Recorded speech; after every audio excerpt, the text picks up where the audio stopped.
Another Walker's Rising Stars show is in the books, with another display of amazing talent by Pinellas County school students. We thought we'd give you the opportunity to meet some of the finalists and hear about their future plans, as well as learn a bit about their history.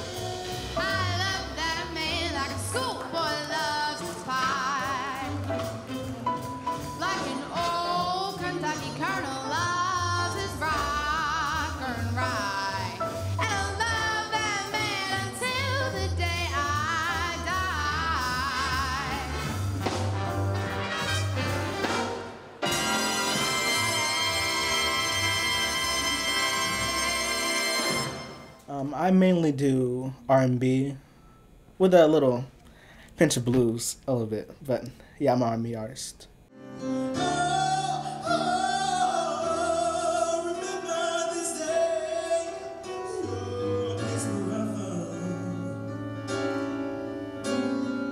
This fall, I'll be attending Berklee School of Music in Spain.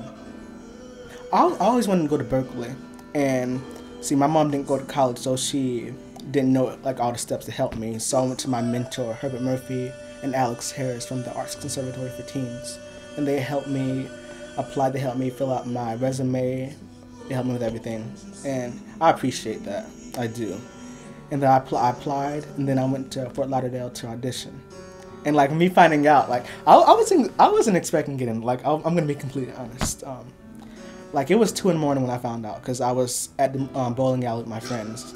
Then I would go to sleep, but I remember like they said it was gonna be March 31st. Then I went on my laptop, and I can remember me feeling sick to my stomach and my heart racing. And then I logged on. I got in. Then I woke up like everybody in the house. I woke up everybody at 2 in the morning. We had like a mini celebration. That school is highly accredited. It's a place to collaborate, and that's what's important to me most. I want to collaborate with other people, write with other people, make music with others, and share that. What drew me was the performing aspect. I loved like getting ready for it and all the makeup and everything, but like being on stage, like the lights hitting me, it was the best feeling.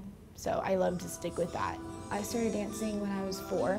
My mom just put me in it just for the heck of it, and I just stuck with it, and I've loved it ever since. This was my first time actually competing against with a contemporary piece, and this is the first time I've actually won anything, so that was different.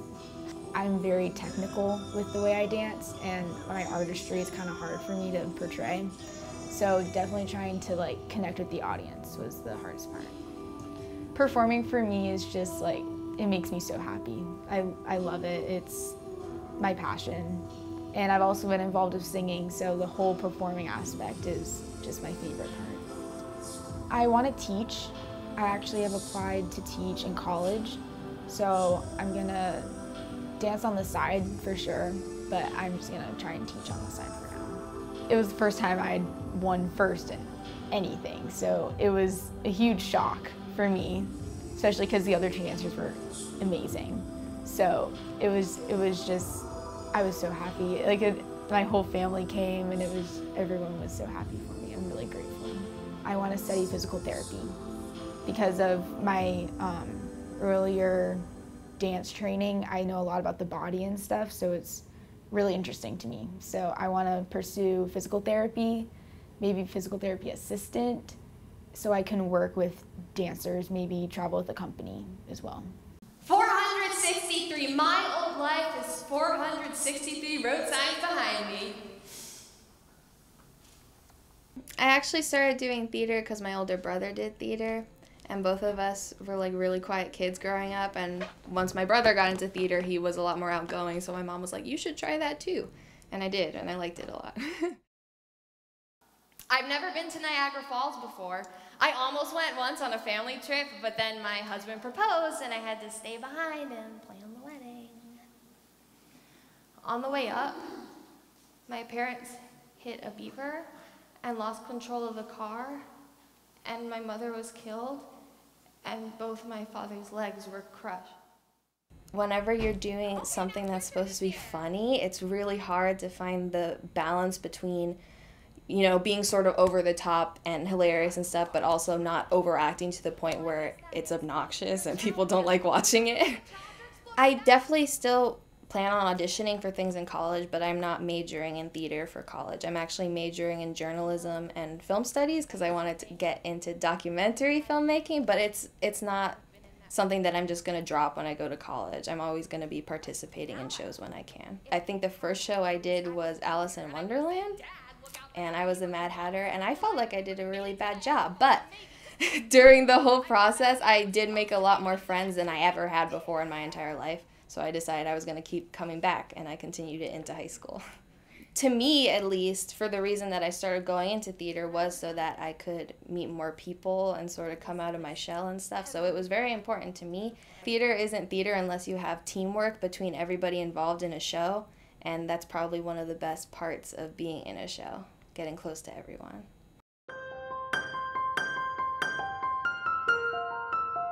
I'm Alani Noel. I submitted painting and drawing with scratchboard and ink pieces.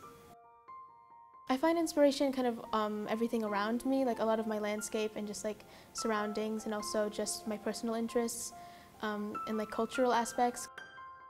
I always like want to see just like emotional impact or kind of just interest, or kind of just like having something just in their mind, like going away with a new idea or a new question about kind of what's around them.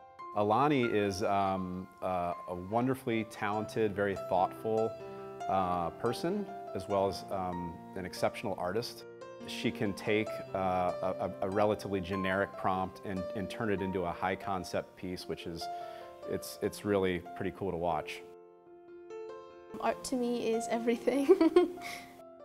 I find a lot of like success and just like fulfillment in a lot of my work. So I can't really single out one thing that I felt was the most successful or that I was most proud of. Art has always been like a really important way to like communicate with people and like express yourself. I always try to do art every day because it kind of like balances out kind of what's going on in life, like a lot of schoolwork and stuff. She's honestly one of those kids and those students who you can just kind of let go and just enjoy seeing the outcomes. I am a very big fan of the arts, and I've always loved playing my instrument. And at my school, it's almost like a rite of passage to be able to play and audition for the Walker's Rising Stars. The best part of my experience, there are two, I think, that have been like really highlight my musical career, and that was my freshman year, going to Bands of America Grand National Championships and being able to perform such an amazing marching band show.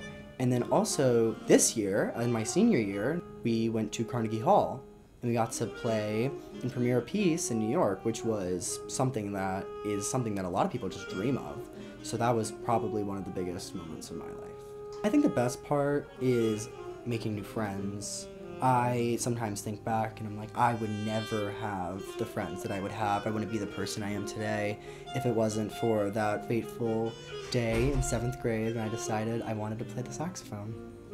Hopefully going to NYU and becoming a saxophone major, and hopefully being able to go to med school after that to become a doctor and teaching saxophone on the side. I've never really had anything that I necessarily found a very good passion for. And then into my freshman year, I discovered theater, and I discovered that it was something that I loved, something I loved putting my energy into.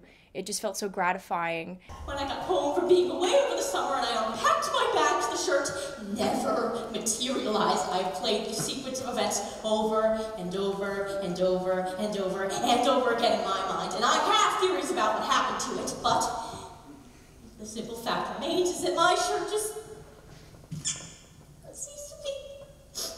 I remember when I first did the first audition, I got on stage and I tripped and I face planted in front of all the judges, and I kind of just gave them a look like I was just totally mortified. And I was like, all right, well, that's a rough start. So I kind of just blacked out and like just did my monologue and then got off stage. I get in the car and I was like, how'd it go? And I'm like, I don't know. I don't remember a single thing that happened. I want to major in theater, and I want to minor in education and eventually work my way up to teach theater at like a college level. That's what I'm planning on doing. I've been an officer of my drama troupe at Clearwater High for 2 years now, It's such a handful. I'm at school until 5 almost every day just doing stuff for theater. I've been in all the productions. I've competed at district and state competitions. I love it. It's honestly a full-time job. I don't do anything else with my school other than theater because I'm so involved, and I just love everyone that's a part of it. I love my director. It's great, and it's something I'm going to cherish and I'm going to look back on for many, many years to come.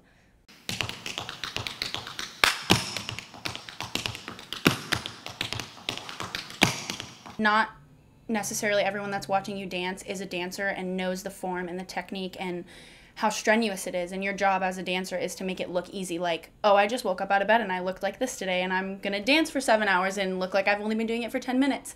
And I think what makes people watch the performers is your stage presence and just showing it comes from the heart. This is what I want to do. This is what I want to be doing with the people that I love for an audience that loves to watch me do what I love to do. I dance 7 days a week from 4:30 to 9:30 on average, and then on the weekends it's anywhere from 10 to 1, 10 to 5, depending on what shows we have going on. And a lot of people, I think, who are on the outside look at it as like a barrier between families, but I think that because I'm never home, it's brought me a lot closer with my mom because I can cherish those like short amount of times that we have together since it's very few and far between. I'm not like pursuing the career like as a professional dancer, but I hopefully will be teaching at my studio that I dance at currently, and hopefully raising up some little dancers in the industry, which would be cool. I just want to say thanks to all my teachers and especially my mom. My mom is a single mom I'm one of 13, so we have a huge family that she funds by herself and sometimes with my sister's help. So the fact that she has never complained about paying so much, because it's not a cheap sport to play. She's always been there, and she's always been my biggest fan, and I can't thank her enough for that.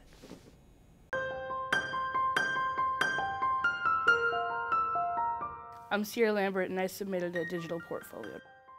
My inspiration comes a lot through the music I listen to and the shows I watch, and just it helps me think more about what my characters are like and helps me know not to do this or do this, like this works and this doesn't. I want them to walk away with a new story that they've never seen before, because in this day and age, it's really hard to get someone's attention and make them stop and think about this. My favorite piece is one of my pieces called The Kangaroo Calculus, which is basically a picture of my calculus classroom. It's just basically a classroom scenario where the teacher's pointing to the board and teaching the students the lesson of the day, and then you can see all sorts of different emotions throughout the room. Sierra is an incredible student. She really is. She is so dedicated to her art. She is always in my room. Art's important to me because it's the one place I can escape. There's no hate, there's no anger, there's no negative emotions for me. It's like a place where I can lose all track of time and just sit there and do my thing. Sierra has her own artistic voice that continues to grow. With each project that she turns in, I see maturity and character development and, of course, technical skill improving all the time.